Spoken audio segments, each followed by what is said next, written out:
बिस्मिल्लाहिर्रहमानिर्रहीम अस्सलाम वालेकुम जी आया ਨੂੰ खुश आमदी ਤੁਹਾਡੇ ਆਪਣੇ ਚੈਨਲ ਸਕਾਈ ਰੈਸਪੀ। ਅੱਜ ਬਹੁਤ ਹੀ ਜ਼ਬਰਦਸਤ ਡਰਿੰਕ ਦੀ ਰੈਸਪੀ ਲੈ ਕੇ ਆ ਗਈ ਹਾਂ। ਈਦ ਦੇ ਗੋਸ਼ਤ ਖਾ ਕੇ ਉਹਦੀ ਗਰਮੀ ਨੂੰ ਦੂਰ ਕਰਨ ਲਈ ਜਿਹੜੀ ਡਰਿੰਕ ਆ ਬੜੀ ਹੀ ਜ਼ਬਰਦਸਤ ਆ।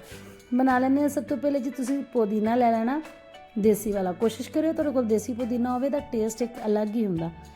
ਇਹਦੀਆਂ ਸਿਰਫ ਅਸੀਂ ਪੱਤੀਆਂ ਲੈਣੀਆਂ, ਪੂਰੀ ਡੰਡੀ ਇਹਦੀ ਇਸਤੇਮਾਲ ਨਹੀਂ ਕਰਨੀ। ਸਿਰਫ ਤੁਸੀਂ ਇਸ ਤਰ੍ਹਾਂ ਪੱਤੀਆਂ ਲੈ ਲਓ ਔਰ ਪੱਤੀਆਂ ਲੈ ਕੇ ਇਹਨੂੰ ਬਲੈਂਡਰ ਜੱਗ ਦੇ ਵਿੱਚ ਪਾ ਲਓ। ਸਭ ਤੋਂ ਪਹਿਲੇ ਇਹਨੂੰ ਅੱਛੀ ਤਰ੍ਹਾਂ ਧੋ ਲੈਣਾ। ਬਿਹਤਰ ਇਹ ਹੈ ਕਿ ਤੁਸੀਂ ਇਹਨੂੰ ਸਾਬਤ ਨੂੰ ਪੱਤੀਆਂ ਤੋੜਨੇ ਤੋਂ ਪਹਿਲੇ ਧੋ ਲਓ। ਫਿਰ 2 ਅਦਦ ਲੀਮੂ ਦਾ ਰਸ ਮੈਂ ਇਹਦੇ ਵਿੱਚ ਨਿਚੋੜ ਦੇਣਾ।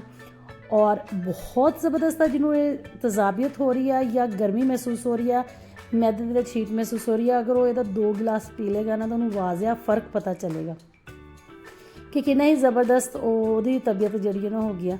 ਹੁਣ pink salt half T spoon ਇਹਦੇ ਅੰਦਰ ਚਲਾ ਜਾਏਗਾ। ਔਰ ਹੁਣ ਤੁਸੀਂ ਵਾਈਟ ਸੋਡਾ ਲੈ ਲਓ, ਕੋਈ ਵੀ ਤੁਸੀਂ ਲੈ ਲਓ, ਸਪਰਾਈਟ 7 ਜਿਹੜਾ ਵੀ ਬ੍ਰਾਂਡ ਤੁਸੀਂ ਯੂਜ਼ ਕਰਨਾ ਚਾਹੁੰਦਾ ਜਾਂ ਗੋਰਮੇ ਵਗੈਰਾ, ਉਹ ਤੁਸੀਂ ਇਹਦੇ ਵਿੱਚ ਪਾ ਲਓ ਜਿੰਨਾ ਤੁਸੀਂ ਇਹ ਬਣਾਉਣਾ ਚਾਹੁੰਦੇ ਹੋ। ਅਸੀਂ ਇਹਦੇ ਵਿੱਚ ਪਾ ਲਿਆ। ਹੁਣ ਅਸੀਂ ਇਹਨੂੰ ਕਰਾਂਗੇ ਚੰਗੀ ਤਰ੍ਹਾਂ ਬ੍ਰਾਂਡ। ਇਹ ਵਾਲੀ ਰੈਸਪੀ ਮੈਂ ਤੁਹਾਨੂੰ ਉਹ ਦੇ ਰਹੀ ਹਾਂ ਜੋ ਮਾਰਕੀਟ 'ਚ ਤੁਹਾਨੂੰ ਰੈਸਟੋਰੈਂਟ 'ਤੇ ਮਿਲਦਾ। ਔਰ ਇਹਦੀ ਗਲਾਸ ਦੀ ਗਾਰਨਿਸ਼ ਕਿਵੇਂ ਕਰਨੀ ਹੈ ਉਹ ਵੀ ਮੈਂ ਤੁਹਾਨੂੰ ਦੱਸੂੰਗੀ। ਆਈਸ ਕਿਊਬ ਇਹਦੇ ਵਿੱਚ ਪਾ ਕੇ ਅਸੀਂ ਇਹਨੂੰ ਚੰਗੀ ਤਰ੍ਹਾਂ 2 ਤੋਂ 3 ਮਿੰਟ ਲਈ ਅੱਛੀ ਤਰ੍ਹਾਂ ਬਲੈਂਡ ਕਰ ਲੈਣ ਤਾਂ ਕਿ ਪੁਦੀਨੇ ਦੇ ਜਿਹੜੇ ਪੱਤੇ ਆ ਬਿਲਕੁਲ ਗ੍ਰੈਂਡ ਹੋ ਜਾਣ। ਉਸ ਤੋਂ ਬਾਅਦ ਤੁਸੀਂ ਇਹਨੂੰ ਛਾਣਨਾ ਨਹੀਂ। ਇਹ ਦੇਖੋ ਗਿਲਾਸ ਲੈ ਲਿਆ, ਗਿਲਾਸ ਦੇ ਕਿਨਾਰਿਆਂ ਨੂੰ ਤੁਸੀਂ ਗੀਲਾ ਕਰ ਲੈਣਾ। ਇੱਕ ਪਲੇਟ ਦੇ ਵਿੱਚ ਚੀਨੀ ਡਾਲ ਦੇਣੀ ਹੈ।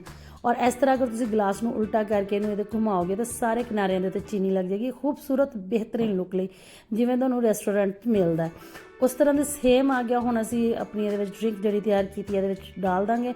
ਔਰ ਇੱਕ ਗਿਲਾਸ ਮੈਂ ਗਾਰਨਿਸ਼ ਕੀਤਾ, ਦੂਸਰਾ ਮੈਂ ਸਾਦਾ ਰੱਖ ਕੇ ਤੁਹਾਨੂੰ ਦਿਖਾਇਆ।